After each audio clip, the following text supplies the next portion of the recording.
ఈ రోజు కథ దరిద్ర దామోదరుడు. అనగనగా ఒక దేశంలో ఇద్దరు అన్నదమ్ములు ఉండేవాళ్ళు. అన్న యుక్తిపరుడు, జిత్తులమారి. తమ్ముడు సాధుశీలుడు, సత్యకాలపు వాడు. యుక్తుల చేత, మాయోపాయాల చేత అన్న కోకలులుగా డబ్బు గడించి ధనవంతుడయ్యాడు. ఆ డబ్బుతో అతను ఒక దివ్య భవనం కట్టించాడు. భార్యకు విలువైన నగలు చేయించాడు. మంచి మంచి దుస్తులు కొన్నాడు. సమస్తమైన ఐశ్వర్యాలు అనుభవిస్తున్నాడు. అతని చుట్టూ అనేక మంది చేరి అతన్ని పొగుడుతూ ఉండేవాళ్ళు. అతను పట్టిందల్లా బంగారము, ముట్టిందల్లా ముత్యము అయ్యేది. పోతే తమ్ముని సంగతంతా తారుమారైంది. పంటలా నాశనమయ్యాయి. దొమ్మరోగం వచ్చి పశువులు చచ్చిపోయాయి. ఇవ్వాల్సిన బాకీలు ఇవ్వక తప్పటం లేదు, రావలసిన బాకీలు రావటం లేదు. అందుచేత అప్పుల వాళ్ళ పీడ ఎక్కువైపోయింది. ఏదీ కలిసిరాక, కాసుకి గతిలేక తను, భార్య, పిల్లలు కడుపులో కాలు పెట్టుకుని పస్తులు పడుకునేవాళ్ళు. ఈ దరిద్రబాధ పడలేక ఒకనాడు అతని భార్య, మీ అన్నకు బోలెడంత భాగ్యముంది. ఒక్కసారి పోయి మన స్థితిగతులు చెప్పండి, ఏమైనా సహాయం చేస్తాడు. ఎవరినీ ఏమీ అడక్కపోతే ఎలా గడుస్తుంది? అడగందే అమ్మైనా పెట్టదు కదా. ప్రాణాలు నిలవటం లేదు, పోయి రండి అంటూ పోరు పెట్టింది. ఇలా ఆమె 4-5 సార్లు వేధించేసరికి సరే పోయి వద్దాం, సోదరుడు ఏమీ సహాయం చేయకపోతాడా అని నమ్మి చిన్నవాడు ఆ రోజే అన్న వద్దకు బయలుదేరి వెళ్ళాడు. అతను గోడంతా విని, చూడు తమ్ముడు, రేపు లేదు, ఎల్లుండి గురువారం, నా పుట్టినరోజు పండగ. మరదలని పిల్లలను వెంటబెట్టుకుని నీవు తప్పక రావాలి సుమా అని ఆప్యాయంగా పిలిచాడు అన్నగారు. తమ్ముడు ఎంతో ఆశతో ఇంటికి వచ్చి ఈ సంగతి భార్యతో చెప్పేసరికి ఆమె కూడా సంతోషించింది. గురువారం నాడు అన్నగారు తనకేదో గొప్ప బహుమతులు ఇస్తాడు. ఈ దెబ్బతో కుటుంబ దరిద్రం తీరిపోతుంది అని తమ్ముడు అనుకుంటూ ఉన్నాడు. గురువారం తెల్లవారగానే లేచి తమకు ఉన్న చింకి బట్టలే వేసుకుని 4 ఆమడాలు నడిచిపోయి అన్న ఉండే పట్టణం చేరుకున్నాడు తమ్ముడు కుటుంబం. వీళ్ళు పోయేసరికల్లా అన్నగారి భవనం కలకల్లాడిపోతుంది. దేశ దేశాల నుంచి లక్షాధికారులు, కోటీశ్వరులు వచ్చారు ఆ విందుకి. శ్రీమంతులందరూ చక్కగా బారులు తీరి కుర్చీలలో కూర్చున్నారు. వారందరికీ మేజాలపైన పలహారాలు, పానీయాలు పొందికగా అమర్చబడి ఉన్నాయి. తినేవాళ్ళు తింటున్నారు, తాగేవాళ్ళు తాగుతున్నారు. పొట్టలు ఉబ్బేటట్టుగా తిన్నప్పటికీ మరొక లడ్డూ వేయించుకోండి, మరి కొంచెం పాయాసం వేయనియండి అంటూ అన్నగారు ఆ శ్రీమంతులందరినీ ఇంకా బలవంతం పెట్టసాగాడు. ఇలా 100,000 జనం వచ్చి విందు ఆరగించి గుర్రుమని తేరుస్తూ తాంబూలాలు సేవించారు. కానీ ఒక్కరూ తమ్ముని వైపు కన్నెత్తి చూడనే లేదు. అందుచేత అందరూ తింటూ ఉంటే అతని కుటుంబం చూస్తూ కూర్చోవటమే గాని మెతుకైనా తినలేదు. విందు పూర్తి కాగానే బ్రహ్మాండమైన సభ జరిగింది.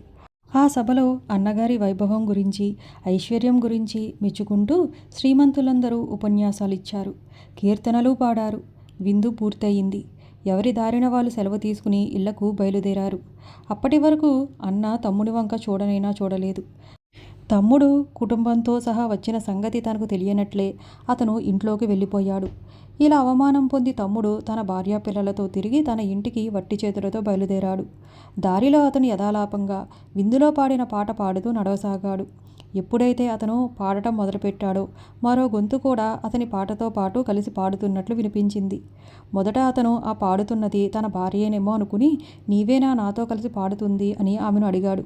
నేనేమీ పాడలేదు, అయినా ఇంత పరాభవం పొందినా కూడా పాట పాడేంత సిగ్గుమాలిన దాన్ని కాదు అంది.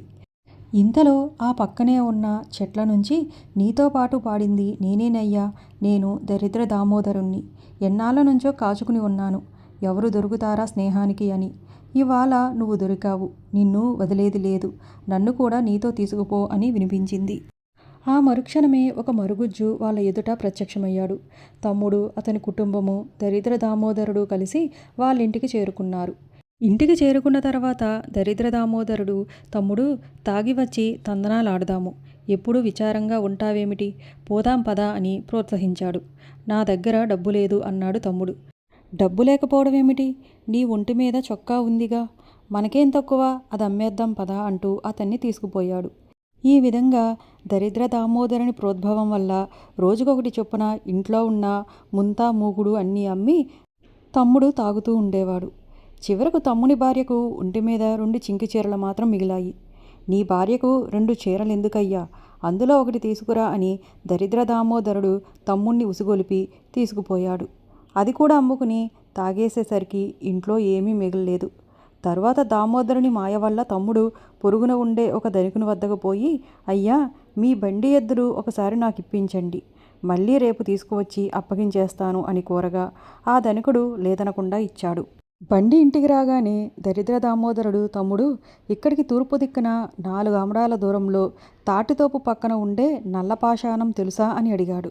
ఓస్, నాకేమిటి, నల్లపాషాణం తెలియకపోవడం ఏమిటి అంటూ సగర్వంగా ఎదురు ప్రశ్న వేశాడు తమ్ముడు.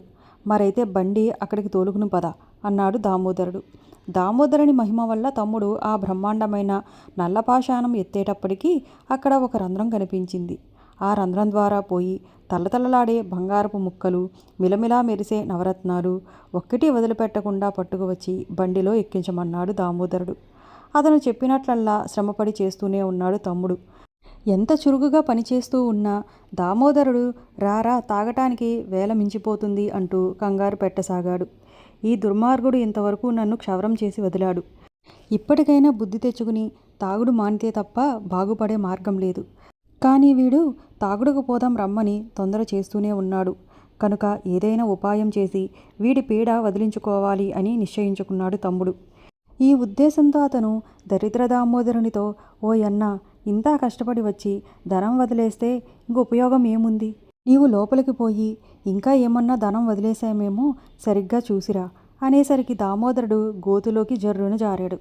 వెంటనే తమ్ముడు టపీమని నల్లపాషాణం దొర్లించి రంధ్రం మూసేశాడు. చేసేది లేక దామోదరుడు దేవుడా అంటూ గోతులో కప్పడిపోయాడు. దరిద్ర దామోదరుని బిలంలో బంధించి వేశాక తమ్ముడు బంగారము నవరత్నాలు నింపుకొని ఉన్న బండితో ఇల్లు చేరుకున్నాడు. బదులు తెచ్చిన బండి ఎద్దులు ధనికునికి ఇచ్చేశాడు. రాజుగారి కోటను మించిన ఒక సుందరమైన భవనం కట్టించుకున్నాడు. భార్యకు కోరినన్ని నగలు చేయించాడు. పాడి పంటలు, సిరి సంపదలకు కాస్తైనా లోటు లేకుండా అన్నకంటే ఎక్కువ వైభవంతో వెలిగిపోతున్నాడు.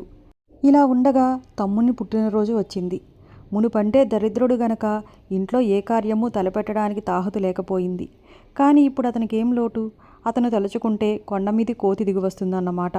అందుచేత అన్నగారి వలె తాను కూడా పుట్టినరోజు పండగ చేసుకోవాలని కుతూహలం కలిగింది తమ్ముడికి. తమ్ముడు వెళ్ళి అందరితో పాటు అన్నగారి కుటుంబాన్ని ఫలానా రోజున రమ్మని పిలిచాడు. అమిత ఆశ్చర్యంతో అన్న ఆ రోజు బయలుదేరి వెళ్ళేసరికి తమ్ముడు బూరి గుడిసె కనపడలేదు.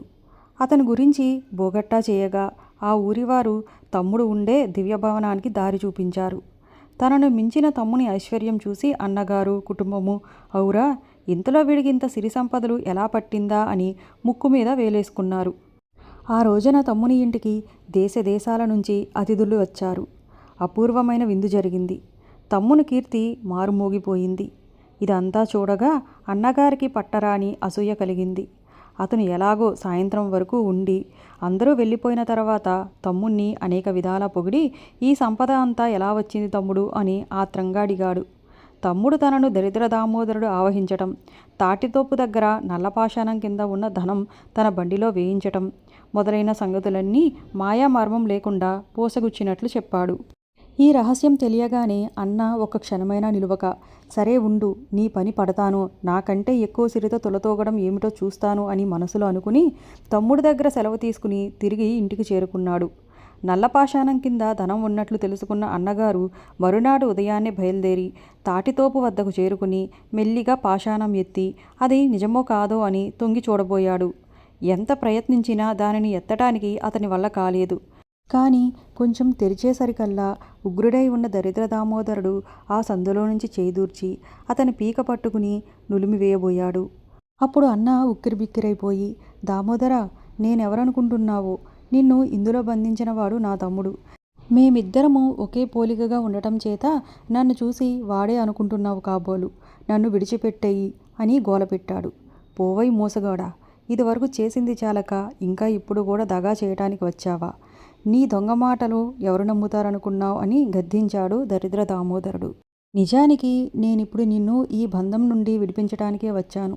నా మాట నమ్ము దామోదర అని కాళ్ళా వేలా పడేసరికి దామోదరుడు సరే పద ఇంటికి పోదామంటూ అతని జుట్టు కళ్ళెంగా పట్టుకుని భుజాల మీద ఎక్కి కూర్చుని ఇంటికి చేరుకున్నాడు. ఇంటికి వెళ్ళినప్పటి నుంచి దరిద్ర దామోదరుడు తన మామూలు మాయలను అన్నపైన ప్రయోగించి అతనికి తాగుడు నేర్పించి తమ్ముని వలె ఫకీరుని చేసి వదిలాడు. తను ఇంత దరిద్ర స్థితికి వచ్చినా దామోదరుని పీడ వదిలే మార్గం కనపడలేదు. అప్పుడు అన్న బాగా ఆలోచించి దరిద్ర దామోదరుడితో దాగుడుమూతలు ఆడుకుందామని చెప్పాడు. బండి చక్రపు ఖాళీలో వాడు ఇరుక్కునేటట్లు యుక్తి చేసి మళ్ళీ ఎన్నడూ యువతలకు రాకుండా కొయ్యలు బిగించి బంధించేశాడు. అంతేకాదు ఆ చక్రాన్ని మోసుకుపోయి దూరాన ఉండే ఒక నదిలో వదిలిపెట్టాడు. ఆ చక్రం నది మీద అలా కొట్టుకుపోయి నడి సముద్రం చేరుకుంది. సముద్రంలో అలా తేలియాడుతున్న ఆ బండి చక్రాన్ని అలా ఉండనిస్తే బాగుండును. కానీ ఎవడో ఆశపోతురాముడు ఒకనాడు ఆ చక్రాన్ని చూశాడు. తేరగా దొరికింది కదా అని తలచి శ్రమపడి దాన్ని ఒడ్డుకు లాక్కొచ్చి అన్న దిగ్గొట్టిన శీలలు వెడగొట్టేసరికి దరిద్ర దామోదరుడు మళ్ళీ భూలోకంలో ప్రవేశించి ఇష్టం వచ్చినట్లు ప్రజలందరినీ పీడిస్తున్నాడు.